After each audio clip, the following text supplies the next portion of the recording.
vamos falar, né, um pouco sobre liderança e aquilo que Jesus ensinou para nós sermos bons líderes.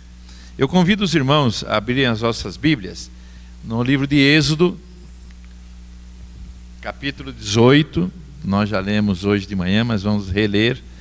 Capítulo 18, versos 19 a 21. Melhor. Êxodo capítulo 18, versos 19 a 21. Mesmo assentados, mas com reverência para Deus, leiamos. Leiamos todos juntos. Ouve, pois, as minhas palavras, e eu te aconselharei, e Deus seja contigo. Representa-te o povo perante Deus, leva as suas causas a Deus. Ensina-lhes os estatutos e as leis, e faze-lhes saber o caminho em que devem andar, e a obra que devem fazer. Procura dentre o povo homens capazes, tementes a Deus, homens de verdade, que aborreçam a avareza. Põe-nos sobre chefes de 1000, chefes de 100, chefes de 50 e chefes de 10. Bom, depois nós vamos ler outros textos, mas eu vou deixar para depois. Depois a gente vai ler o texto de João e de Lucas. Nós estamos vivendo uma época de crises em todos os setores. Setor político, setor financeiro, setor moral, setor cultural, setor social. E infelizmente não é diferente até no setor religioso. A crise afeta principalmente a área da liderança. Está difícil encontrar líderes. Hoje é difícil nós encontrarmos. E na minha igreja nós temos problemas. E em outras igrejas que a gente visita também. Muitos não querem ser diáconos, outros não querem ser presbíteros. Professor de escola bíblica dominical a gente tem dificuldades em encontrar. A liderança, ela se divide em vários fatores, né, em vários aspectos. Eu preciso de lideranças fortes, preciso de lideranças sadias, lideranças seguras e lideranças carismáticas. A liderança forte é uma liderança que tem 3 princípios básicos. 3 princípios. Ela é dirigida por 3 princípios. Primeiro, compromisso. Segundo, disciplina. Terceiro, relacionamento. Compromisso. Todo crescimento acontece e começa com um compromisso. Nós nos tornamos semelhantes àquele com quem nós nos comprometemos. E quando eu assumo um compromisso, eu tenho que ir até o final. Na nossa igreja, ela será conhecida pelo nível de compromisso e comprometimento que os membros têm com a igreja. Uma vida comprometida com Deus e com a igreja, com certeza multiplicará essa igreja. Com certeza. Jesus exige compromisso dos seus discípulos. Ele exige. E nós não poderemos seguir Jesus se nós não tivermos compromissos. Disciplina. A gente vê que Jesus, lá em Marcos, capítulo 1, verso 36, Jesus tendo levantado de madrugada, ele se levantou de madrugada, foi para um lugar, saiu para fora, num lugar deserto, e ali ele orava. Jesus orava. Como Jesus orava? Por quê? Porque ele tinha uma disciplina. Nós temos que ter disciplina de oração, né?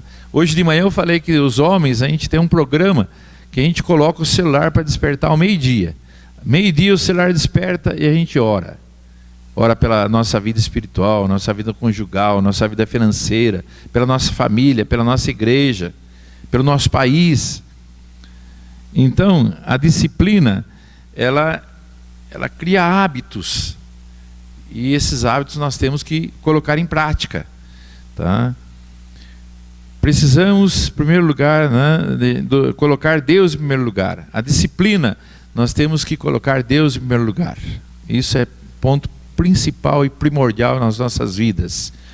Nós temos que saber administrar o nosso dinheiro, né? Administrá-lo com zelo e contribuir com a igreja, para que a igreja possa crescer. E exige relacionamento. O relacionamento, nós não podemos nos deixar de congregar, como é costume de alguns.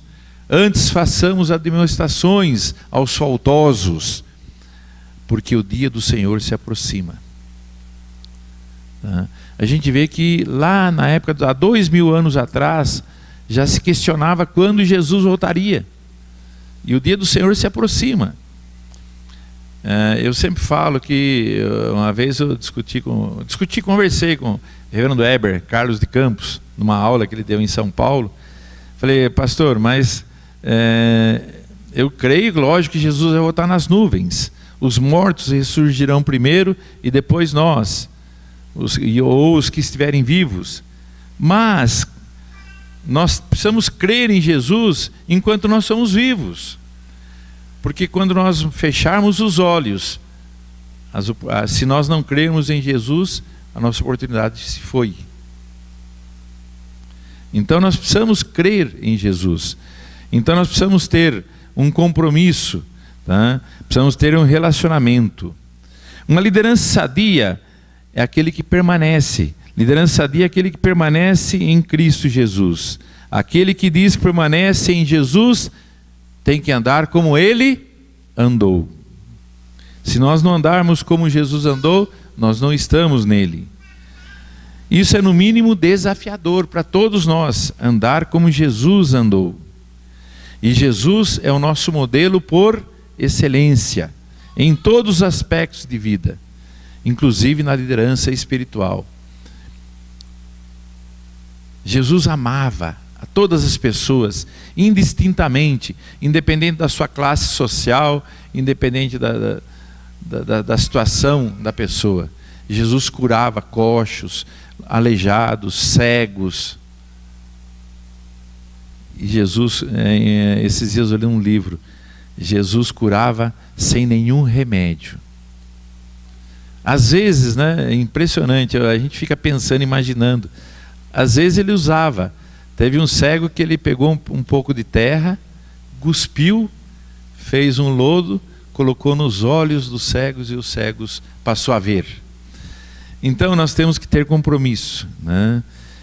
Temos que ter uma liderança sadia, temos que ter uma liderança, antes de tudo, regenerada. Uma liderança harmoniosamente convertida, que experimentou o plano divino da salvação. Jesus diz a Nicodemos, Nicodemos, é preciso nascer de novo, senão você não pode ver o reino dos céus. Uma liderança sadia é uma liderança que foi regenerada e lavada pelo sangue do Cordeiro, que foi lavada pelas águas, que nasceu de novo. E se nós não nascermos de novo, não abandonarmos as coisas do mundo, que tenazmente nos assedia, nós precisamos nos regenerar. Então o homem precisa se regenerar, precisa nascer de novo. Uma liderança voltada para os interesses do reino de Deus. Logicamente todos nós temos os nossos interesses pessoais, nossos trabalhos, nossos objetivos, no trabalho, no lazer, mas nós precisamos estar voltadas para o interesse de Deus, porque a gente vê que Cristo é a nossa pedra angular.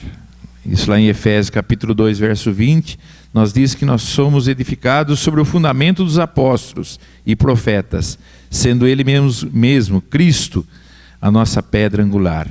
Então nós temos que ter uma liderança e nós também, líderes, temos que estar voltados para o reino de Deus. Uma liderança onde a unidade e a santidade reinam constantemente. O próprio Jesus, ele sinalizou uma vez que um reino dividido não consegue ir em frente. Então nós temos que ter relacionamentos coesos. A igreja tem que ser coesa para que ela possa crescer. A palavra de Deus diz que quando se semeia a desunião, colhe-se destruição.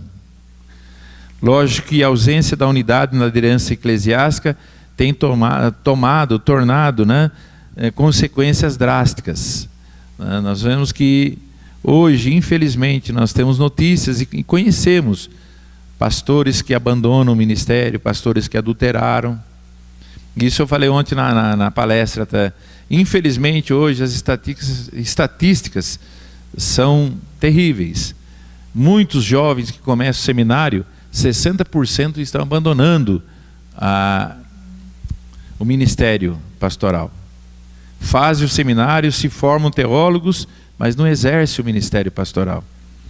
Nós precisamos exercê-lo com dignidade, exercer a nossa liderança com santidade e unidade, para que a igreja se fortaleça e a igreja cresça. Uma liderança militante e cooperativa. A gente vê que Jesus perguntou a Pedro: tu me amas? Pedro disse: eu te amo. E Jesus perguntou novamente: tu me amas? Eu te amo, Senhor. Pedro, você não está entendendo, você me ama. E aí Pedro chorou, né? Tu sabes que eu te amo, Senhor. Que nós possamos realmente amar a Deus sobre todas as coisas. O amor a Deus é uma espécie de combustível que dinamiza as nossas vidas. Nós nos tornamos realmente servos do Senhor. Uma igreja, uma liderança sadia, uma liderança exemplar. Jesus vivia tudo o que ele pregava. Jesus pregava e tudo que ele pregava ele vivia. E nós temos que ser assim. Basta o discípulo ser como o seu mestre e ao seu servo como o Senhor. Não adianta insistir nos nossos liderados olhem em outra direção. Eles continuam olhando em nós. E o apóstolo Paulo ele disse, né? Sede meus imitadores, como eu sou de Cristo. Sede meus imitadores. Nós procuramos imitar as pessoas, todos nós. Nós agimos como outras pessoas agem. Eu sou professor há 40 anos, 40 e tarari. Mas eu sempre me espelhei num professor que eu tive. Eu sempre me espelhei num professor de matemática que eu tive lá na minha infância, no ginásio. Ele queria ser engenheiro, não conseguiu. Mas esse professor, aos 8 anos de idade, ele ficou cego de um olho. Fazendo aquele carrinho de rolimã, né? Os mais velhos lembram. Eu fiz muito carrinho de rolimã. Um prego voou e furou um olho dele. E ele não conseguiu fazer engenharia, mas ele fez matemática. Que professor de matemática. Depois, posteriormente, na engenharia, eu tive um outro professor também de estradas, que eram magníficas as aulas dele. E a gente tem que imitar. Mas aqui espiritualmente o apóstolo Paulo fala: sede meus imitadores, como eu sou de Cristo.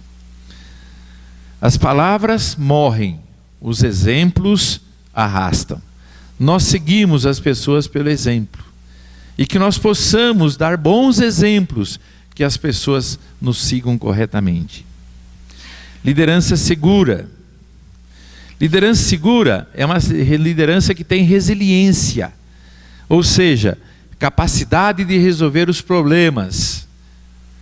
Uma liderança que suporta obstáculos. Uma liderança de resistir a pressões. Eu, como presidente nacional, eu sofro pressões, eu tenho obstáculos. Quantos problemas a gente tem que enfrentar no dia a dia? Pessoas telefonam, mandam mensagem, alguns gostam, outros odeiam. Hoje o pastor, nós estamos comentando no almoço, nós estamos conversando. Falou, o irmão dele, médico, falou: não, eu tenho muitos problemas no hospital. Você é moleza. Ele falou: como eu tenho problemas lá na igreja. A gente tem problemas. Mas a liderança segura é aquela que consegue vencer, consegue lidar com problemas, com obstáculos e com pressões. De uma forma clara, para ser um bom líder, você precisa saber liderar a si próprio. Se você não souber liderar a sua própria vida, você não vai ser um bom líder. Então nós temos que saber liderar a nossa vida. A gente vê que o bom líder, ele toma as rédeas da sua vida. Não dá para ser um líder de outras pessoas se você não é capaz de liderar a sua própria vida. A partir do momento que fazemos isso, nós adotamos uma incrível força para tomarmos consciência do que nós somos capazes e como nós somos capazes. Basta nós sermos desafiados para a gente colocar a nossa vida em funcionamento e vencer obstáculos. Infelizmente, nós temos o lado positivo, infelizmente muitas vezes nós temos o lado negativo. Então seja um bom exemplo, seja um exemplo. Por isso, se quer inspirar pessoas, faça, mas que as suas histórias inspirem pessoas, inspirem os outros. Coloque a sua humildade em prática. Líderes de sucesso conseguem praticar o difícil exercício da humildade. Nós temos que ser humildes, escutar o que o outro tem a dizer sobre nós mesmos e escolher os pontos de melhora é ouro para desenvolver a liderança. Muitas vezes, né, eu sou criticado, recebo conselhos, tá? E a gente tem que ser humilde para reconhecer e corrigir naquilo que nós estivemos errado. Compartilhe a sua sabedoria. Compartilhe seu conhecimento e a sua sabedoria. Ensine os outros. Nunca guarde para si próprio. Tudo que você aprendeu, compartilhe. Como eu falei isso ontem, falei hoje de manhã, nós não vamos levar nada desse mundo a não ser a graça e a misericórdia de Deus e aquilo que Deus colocou na nossa mente e no nosso coração. Fora isso, nós não vamos levar nada. Então, compartilhe com os outros. O brilho do outro nunca ofusca o líder. Ao contrário, o brilho dos outros reflete ainda mais a sua luz. Além disso, o líder precisa ser carismático. O que é carisma? Carisma significa graça. Tá? Max Weber, um dos principais pensadores da história da humanidade, apontou que essa característica, definida por ele como uma fascinação irresistível, é um ponto em comum entre todos os principais líderes políticos da história da humanidade. Use carisma, dirija a sua vida, sorria para as pessoas, seja um líder carismático, cumprimente as pessoas. E esse líder carismático é um líder importantíssimo para a organização que ele pertence. No nosso caso, a nossa organização é a igreja. E nós temos que ser carismáticos na CNHP, na Sinodal, na Federação, para que você consiga, né, conquiste homens, conquiste mulheres para a SAF, conquiste jovens para o IMP. A gente vê que o líder carismático, ele tem que ter comunicação, ele tem que saber falar, aprender a falar, aprenda a falar se você tem dificuldade. Mas o líder carismático, ele tem que ter comunicação, senão ele não vai conseguir. Se eu não tiver comunicação, como eu vou conseguir dar aula? Eu tenho que prender meus alunos. E eu sempre falo que, para mim dar aula, eu tenho que descer lá embaixo e subir com os meus alunos. Eu dou aula de cálculo de pontes e viadutos. Não é muito fácil, aliás é um pouco difícil, mas eu tenho que descer lá embaixo e subir com os alunos. Eles nunca ouviram falar de pontes. Eu falo, no final do curso vocês têm que sair calculando uma ponte. Eu vou ensinar isso para vocês, e vocês vão ter que aprender, tá? Eu tenho que ter um bom relacionamento, já falamos, tenho que ter um autoconhecimento, eu tenho que ter foco naquilo que eu me proponho a realizar. Eu tenho que ter realização. Nós falamos hoje do projeto Mão na Massa. É um foco que alguns homens da CNHP desenvolveram. O foco deles, arrecadar ofertas, arrecadar dinheiro e ir numa região pobre do Brasil e lá construir uma igreja. E em 35, 40 dias eles saem do nada, saem do terreno. E depois de 35, 40 dias tem uma igreja pronta na cidade. Já foram construídos 10 templos no Brasil. Mato Grosso, Ceará, Maranhão. O próximo vai ser em Ceará novamente, Solonópole. O carisma ele pode ser desenvolvido e deve ser desenvolvido. Mas a liderança, o exemplo de liderança que nós temos, não são homens. A liderança maior vem de Jesus Cristo. E nós convidamos os irmãos agora a abrirem vossas Bíblias no texto de João, João capítulo 13. E lá sim nós vamos ler João capítulo 13, do verso 1 ao verso 17.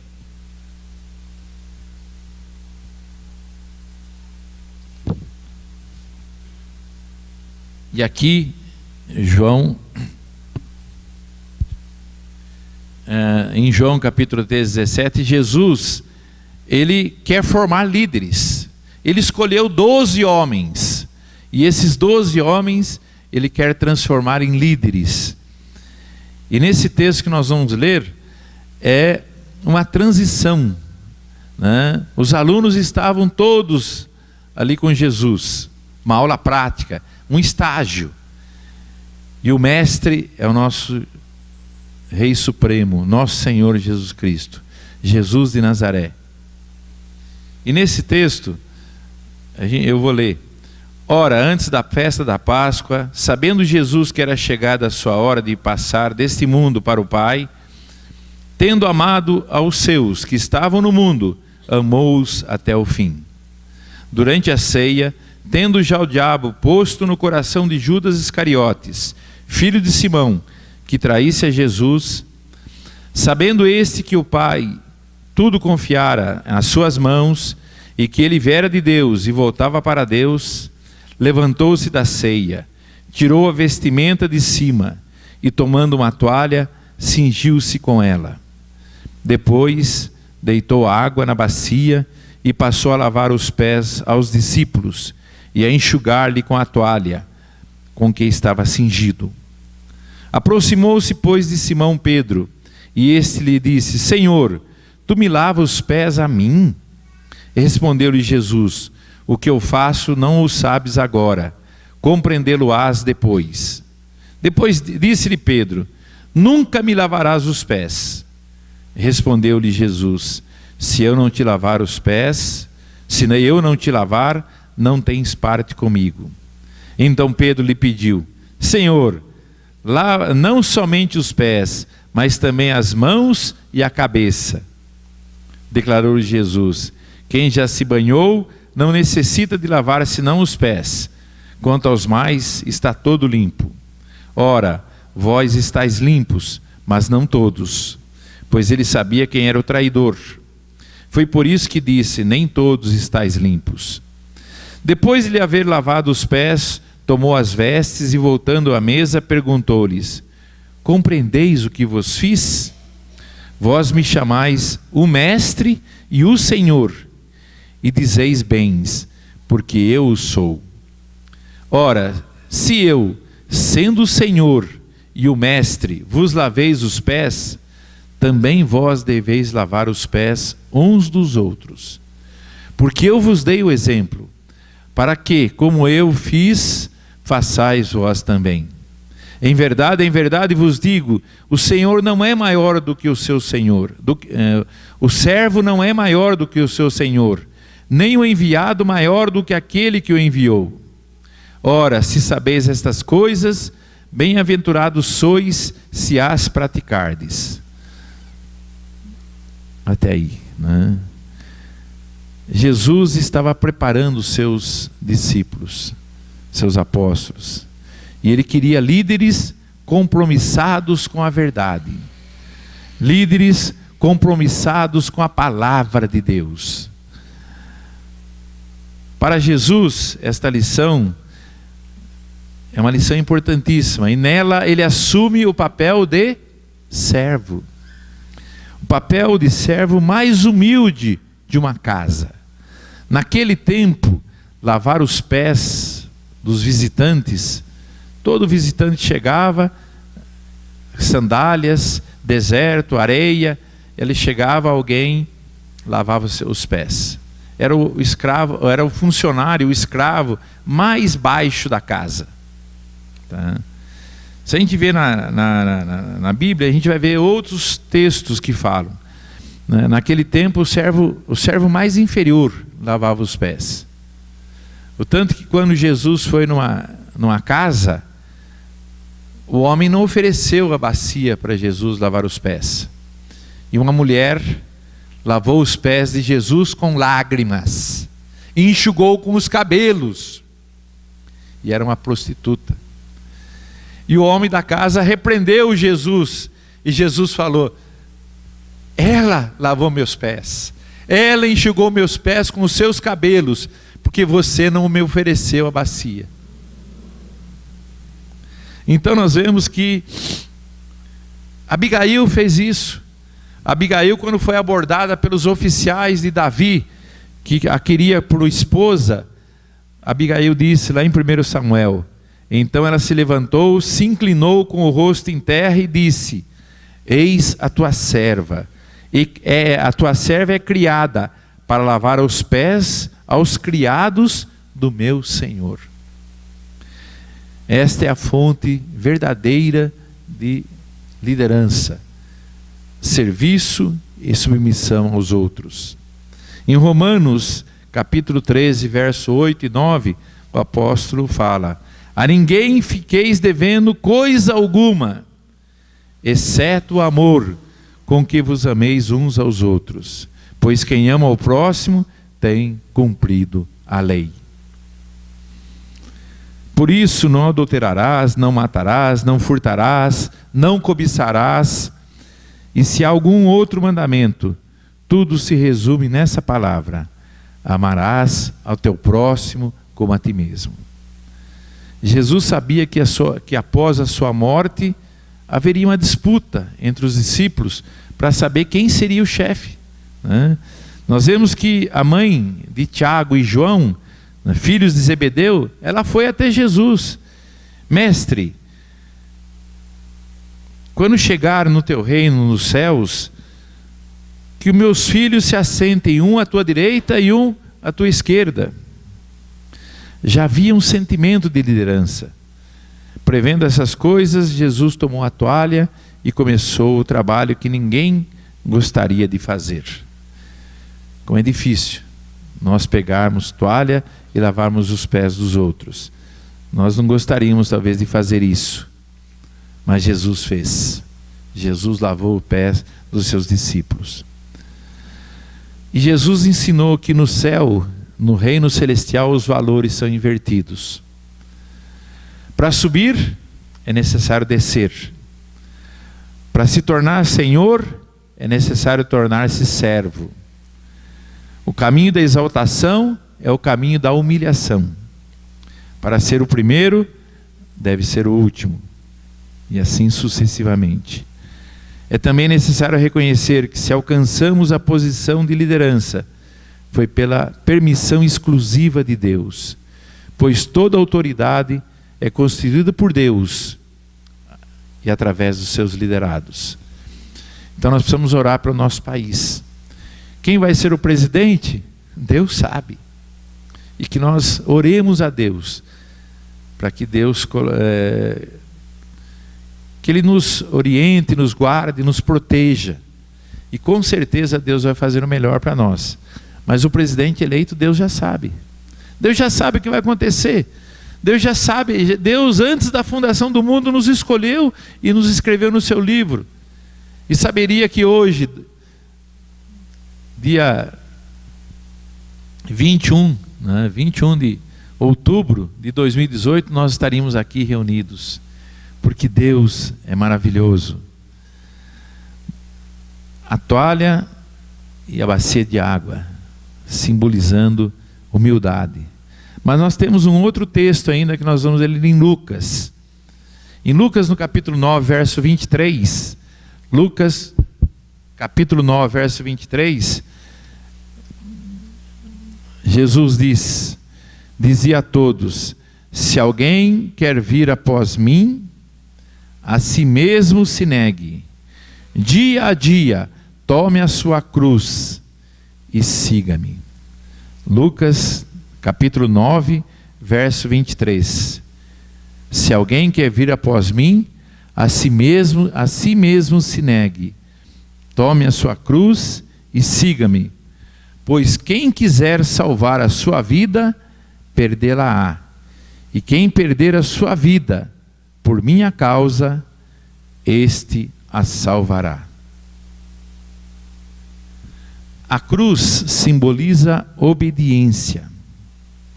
Tanto a toalha quanto a cruz simbolizam a liderança de Jesus. Liderar é saber obedecer e não apenas mandar.